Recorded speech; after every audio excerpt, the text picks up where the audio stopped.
I'm Nick Roush. He's Adam Luckett, and that's Drew Franklin. And we're rapidly reacting to a 16-6 Kentucky football loss to the top-ranked team in America, the Georgia Bulldogs, where it could have been bad, it could have been ugly, it could have been a bloodbath, as Kirby Smart described it, but it wasn't that bad. People, there was a deflating loss against Vanderbilt. Drew, I know you were enjoying time in the sunshine, but we were pretty down all week. Nobody expected Kentucky to come out here. They had packed their bags on the season, but the Wildcats showed some fight against the Bulldogs. Yeah, I was very disappointed by what I saw when I landed in Florida, that Kentucky had lost to Vanderbilt all week, keeping up with you all on the website while I was away. Optimism seemed pretty low. But, I mean, you don't do moral victories in SEC football, but we're going to walk out of Kroger Field like, defense played a heck of a game. Offense could still be a little better, but it wasn't just an ass-kicking by Georgia. Yeah, and the thing is, though, and this is where I'm going to just put this on a tee for our friend Adam Luckett, because it was better than we expected. But it was still a lot of the same. We had bad snap, bad hold, bad kick that could have made it a one-score game. You had a lot of times where they're coming across the 30 with the chance to score, and Luckett there once again, moving the ball but not scoring points. Today was just a microcosm of the season.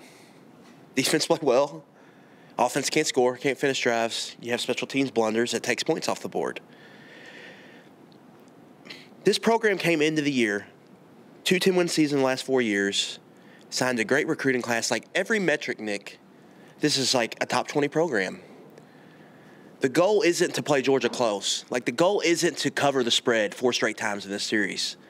We talk about philosophy changes potentially on offense. You can't play Georgia like that and beat them. You just can't. Like you just play right into their hands.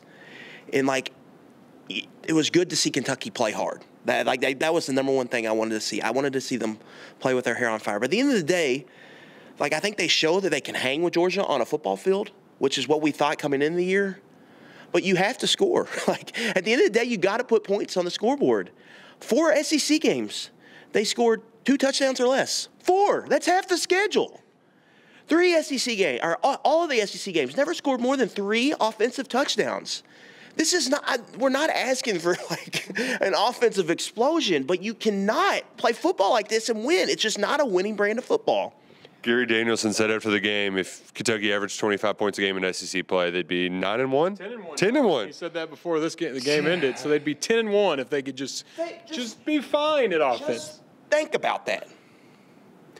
Kentucky has built, like they legitimately built a top 15 defense without a star this year, like without a bona fide superstar. And they're what 4 starters aren't playing. Playing backups. Jacquez Jones, DeAndre Square, Vito Tisdale. Who else? Jalen Geiger. 4 starters are not out there. And you are getting stops against Georgia. That defense is finding a way to hang in games. And the game just felt like it was over when they got down 9-0 because they cannot score. Now, Georgia, if this result wouldn't be a big deal if we didn't have the other stuff. Mm-hmm. But we have the other stuff. All the data entries matter at this point. And it just was not good enough. You get in the red zone 3 times, score 1 touchdown. Mm-hmm. You miss another 2-point conversion. Like, this is 2 weeks in a row, 3 2-point conversions. All are very, very, very important in the game. Can't get one of them. Nope. Can't get one of them. And to your point, like at the microcosm of the season, the sad part is it doesn't matter if this is a good team or a bad team. It's about all the same. And I know the SEC is competitive. Vandy got another win today against Florida. They might go bowling at 5-7, or who knows, maybe even they knock off Tennessee next week. The SEC is good, but the results are the same week in, week out. And 3 home losses, 1-3 in SEC home games. Yeah, it's not good. It's just like this. With 2 of those being Vandy and South Carolina. I think, like, we're going to go down. This was we're going to call this, like, the unacceptable season. Like, a lot of things happen that just shouldn't be happening. No. And it's over and over. The same mistakes keep occurring. It's in a lot of ways, it's just like the unacceptable season. So, like, again, I feel like I'm talking in circles here.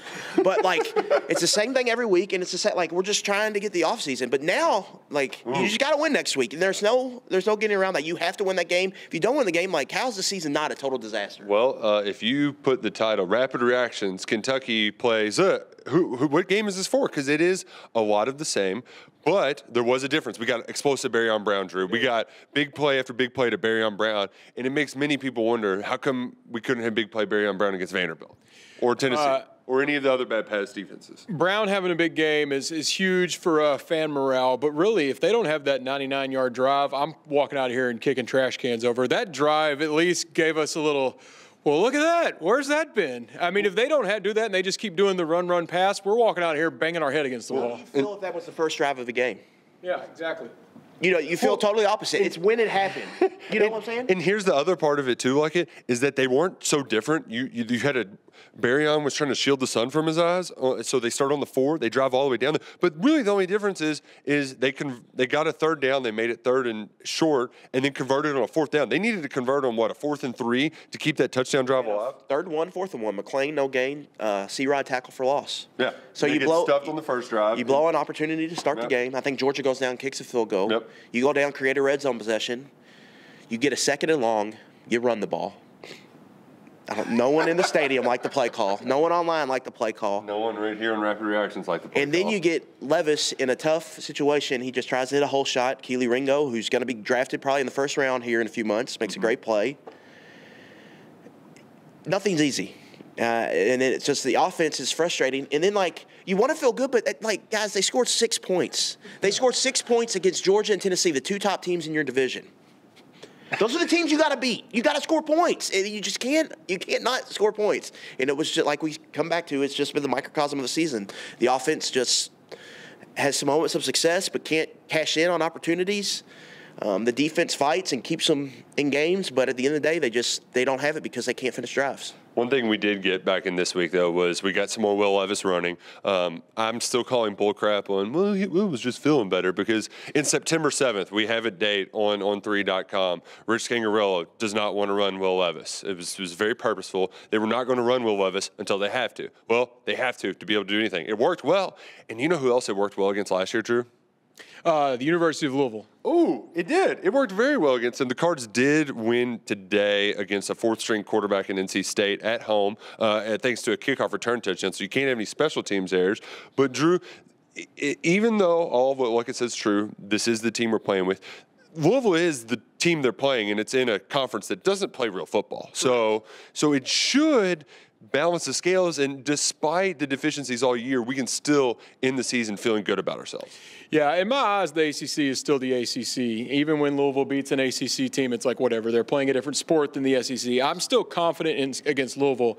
I'm just hoping in this game they saw a little bit of when they did open it up, even if it was out of desperation, just how much more they need to stop this run, pass thing. Tonight, I don't have the stats in front of me, but every time they ran on 1st down, it's 1 or 2 yards. But they threw to Dane Key on a 1st down, 11-yard gain for 1st down. They threw to Caddis on a 1st down, big play. I'm hoping that they realize we don't have to just sit here and try to pound it, even though that is Stoops' brand of football. I think they showed a lot tonight, especially when we have 4 or 5 freshmen making these plays when they opened it up. I'm hoping we just see more of that. I'm confident they can do what needs to be done against Louisville. The one scary thing about this Louisville game is I think they're top 10 nationally in tackles for loss. And they blitz a lot. They're top 10 in sacks as well. They're going to come after Kentucky. They're going to play press man, and they're going to try to create negative plays. So really the game comes down to, can the whole line hold up? Can Will Levis find people? And can these freshman receivers Can they beat their guys covering them? Can they beat their mano a mano? If they do that, they have a chance to have a big day. But how do we have any confidence in this offense going out and having a big day, right? I mean, we said it. They haven't scored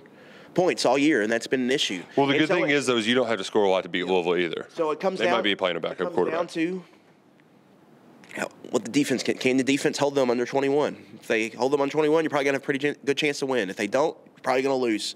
And that just feels like the season, and that's what it came down to. And that's why tonight's so disappointing. You held Georgia to 16 points. Your defense got key stops late, and your offense just could not. They got the stop after the 2-point. If they get the 2-point conversion, they're driving with a chance to tie the game. Yeah. And the offense just can't. They're just not doing enough, and that's just been the story of the season. Adam Luckett, Coach Rich's #1 fan. Yeah. #1 fan right here, Adam Luckett.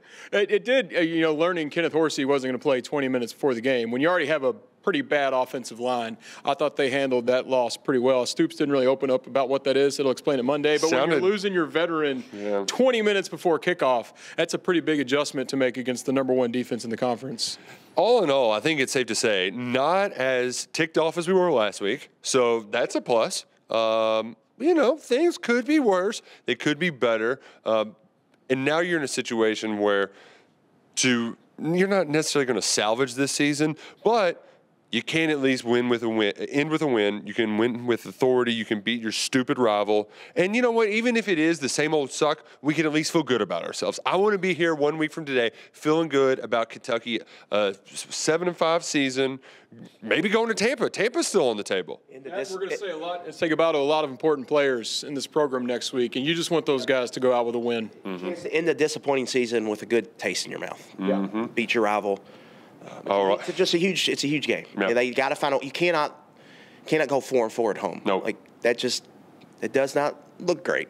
You cannot go 4-4 at home. Being favored in 3 of those. Yes, that would be bad. Yeah. But it'd be nice. Dog against Georgia, and the other 3 could be losses. We'll see what the Louisville line is coming out. Well, Will Levis, it's going to be our last time seeing number 7 in uniform. Don't even think about him playing in the bowl game. Just enjoy it while you can. Go get us some more touchdowns, maybe a few less red zone interceptions. Just touchdowns, red zone, points. Points. Take down the cards. Let's throw the L's down, and let's just end this year on a high note. We need it. You need it. We all need it. Suck it, Cards. If you know any long snappers, have them DM the Kentucky football account. Could you really? Yeah.